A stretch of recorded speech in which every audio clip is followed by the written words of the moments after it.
You ask Tiger to solve. This deals with linear equations with one unknown.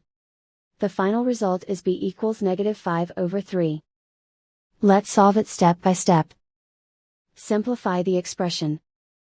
Group like terms. Simplify the arithmetic.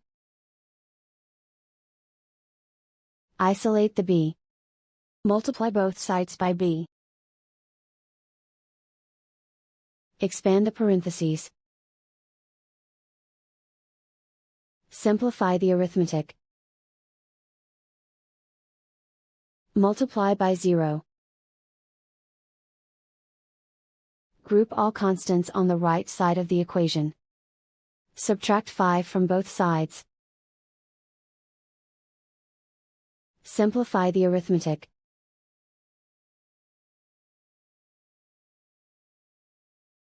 Isolate the b. Divide both sides by 3. Simplify the fraction. And so the final result is b equals -5/3.